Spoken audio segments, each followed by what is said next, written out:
Bonjour à toi, bienvenue dans le Réveil Otaktu, ton émission qui résume l'actu otaku tous les lundis, mercredis, vendredis à 7h sur YouTube. Et je sais, tu vas me dire, lol Lucas, tu nous dis bonjour, Réveil Otaktu, alors qu'on est dimanche en fin d'après-midi, t'es dans le décalage horaire ou quoi, au Japon Bref, bon là je pars trop loin, il fait chaud, je suis fatigué. Pour parler très très vite, ceux que ça intéresse pas, vous passez, voilà, vous avez les petits timecodes sur la vidéo. En fait, tête en l'air que je suis, jeudi je suis allé au bureau. Attendez, il y a un moustique. Ah. Voilà. Jeudi je suis allé au bureau et j'ai oublié ma carte SD là-bas. Du coup, vendredi, j'avais pas ma carte SD pour tourner. J'ai dû commander sur Amazon. J'ai reçu la carte SD aujourd'hui. Je me suis dit, tiens, si je faisais l'épisode aujourd'hui. Parce qu'en fait, demain, lundi, je dois retourner au bureau. Du coup, je ne pourrais pas faire l'épisode du Réveil Otaktu. Parce que faut que j'aille au bureau exceptionnellement pour ma review de milieu d'année, puisque oui, pour ceux qui ne savent pas, je travaille dans une société japonaise. D'ailleurs, on vend des figurines, des cartes, on a une chaîne YouTube.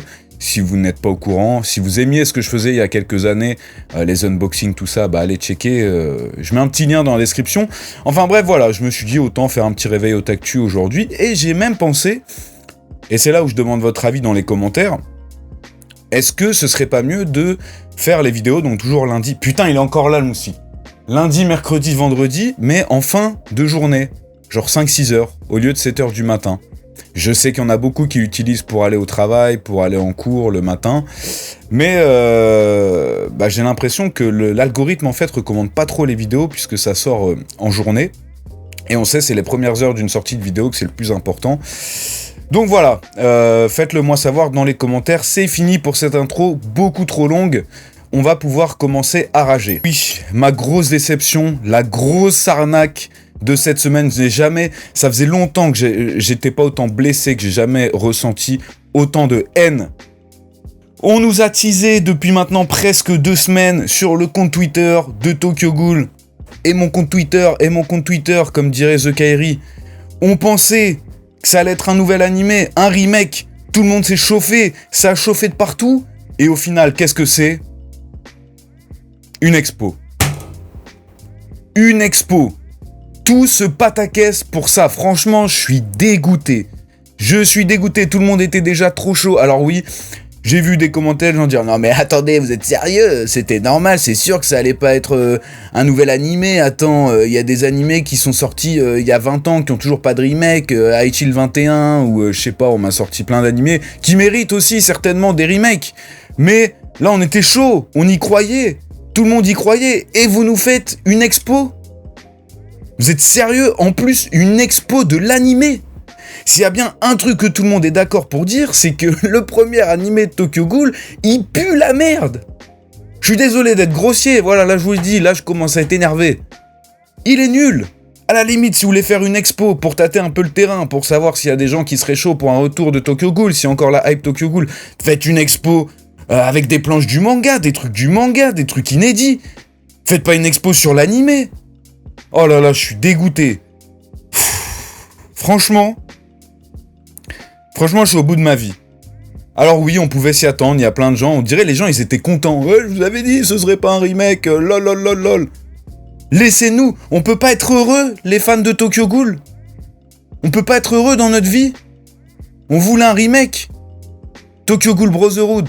Et on l'aura. Je vous le dis, on l'aura. Ça prendra du temps, on l'aura. Ainsi que celui de Soul Eater. Mais voilà, ça c'est la news déception de la semaine. C'est aussi pour ça que je voulais sortir cette vidéo là dimanche soir. Comme ça, je commence pas la semaine énervé. Hop, voilà, là j'ai parlé de ça et maintenant c'est fini, on n'en parle plus. Bon, pas mal de news. Bleach. Et là, je vais commencer. Là, on a de quoi être un petit peu plus heureux. Déjà, on a eu un nouveau trailer pour la partie 3 de l'animé, donc qui est prévu, qui va sortir au mois d'octobre. Le trailer est magnifique et magique, hein. Ça suit ce qu'on a vu dans les premières parties de l'animé Bleach, voilà, c'est très très beau. Il y avait eu des petites rumeurs qui parlaient d'un ajout plus de CGI par rapport aux premières saisons. Là, franchement, ça se ressent pas dans le trailer, même ce que les gens pensaient qu'elle allait être du CGI, donc la main, Migi, non, c'est pas Migi, dis peut-être une bêtise. Bref, la main là, elle est bien faite. Donc bon, pour ceux qui avaient peur de la CGI, après je me dis que forcément dans le trailer, ils vont pas mettre les images les plus claquées, hein, on est d'accord. Mais le trailer est cool, mais surtout ce qu'on apprend, c'est des rumeurs aussi depuis plusieurs mois, on en a déjà parlé plein de fois, c'est officiel.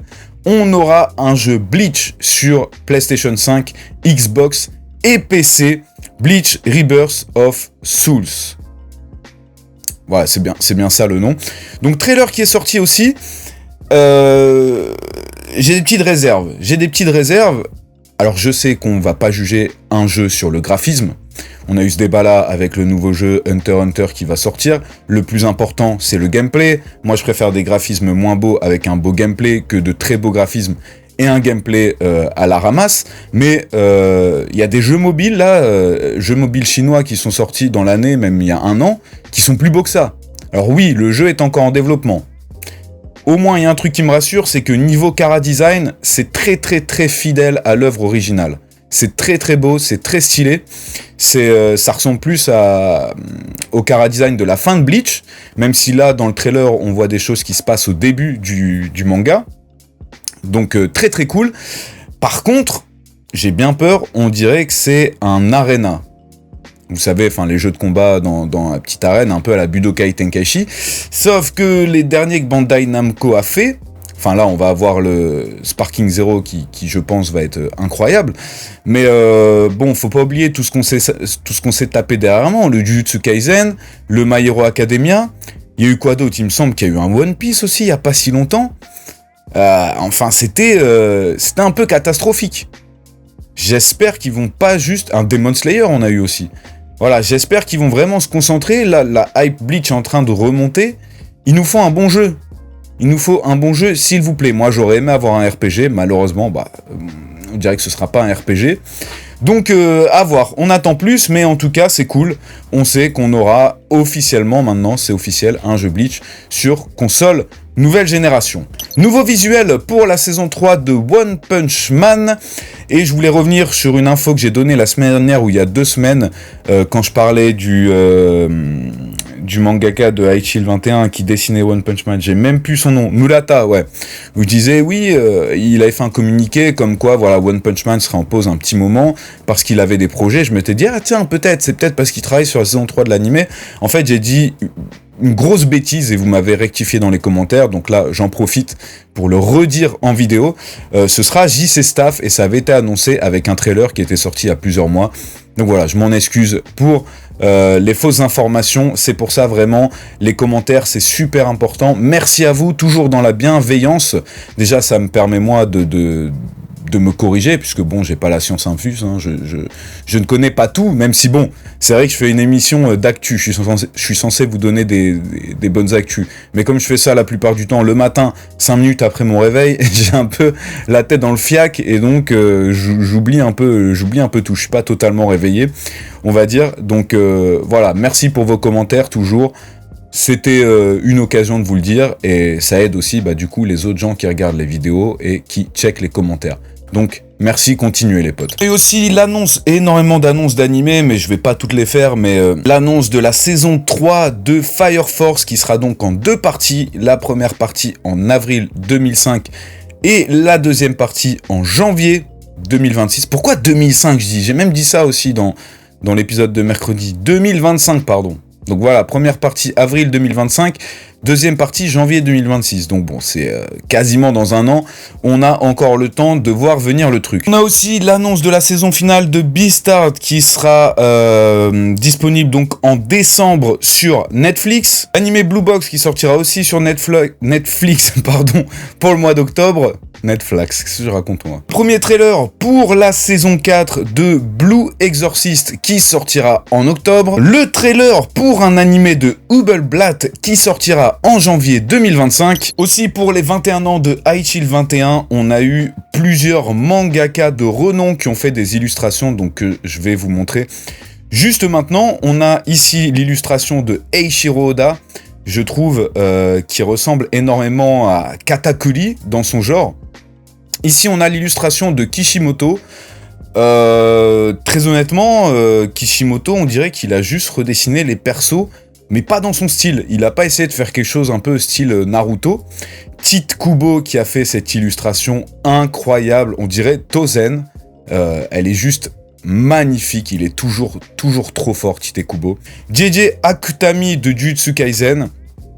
Je pense qu'il a un problème, Akutami. Je pense qu'il devient vraiment malade parce que, je sais pas, pour ceux qui ont lu le dernier chapitre de Jujutsu Kaisen, vous pourrez confirmer, on ne comprend rien. Voilà. Il y en a encore, ils vont me dire que je crache sur Jujutsu Kaisen, mais très honnêtement, c'est très dur à suivre. Hein. Déjà, le scénario qui... bref, bon, on n'est pas là pour parler de Jujutsu Kaisen, mais bon, vaudrait mieux qu'il se repose et il est temps qu'il finisse son manga de la meilleure des façons possibles, j'espère. Et en dernier, Takehiko Inoue, donc mangaka de Slam Dunk et Vagabond, qui nous a fait... alors, je crois que c'est Senna, le personnage principal de Aishid 21, je dis peut-être une bêtise, désolé si c'est le cas, qui ressemble pas mal à Kurakawa, c'est ça Kurakawa dans Slam Dunk, je suis plus sûr. En tout cas, très stylé, de très belles illustrations. Et moi, je trouve ça toujours vraiment très cool de voir des mangaka dessiner d'autres mangas dans leur style. Et bien voilà, c'est fini pour cet épisode d'aujourd'hui. Je vous souhaite à tous un très bon début de semaine. On se retrouve mercredi 7h à l'horaire habituel. N'hésitez pas à lâcher le petit like, comme d'hab, et me dire dans les commentaires si vous préférez vraiment que je continue à sortir les vidéos à 7h le matin en semaine, ou qu'on fasse ça en fin de journée, donc 17-18h, je sais pas. Faites-le moi savoir dans les commentaires, parce que bon, après tout, c'est la majorité qui l'emporte, hein, comme on le sait. Donc voilà. Bonne fin de week-end à tous, bonne soirée, allez la France, même si on se fait chier, j'espère qu'on va gagner 7 €. Et voilà. Merci à tous. À mercredi. C'est la pire outro de vidéo. Diana.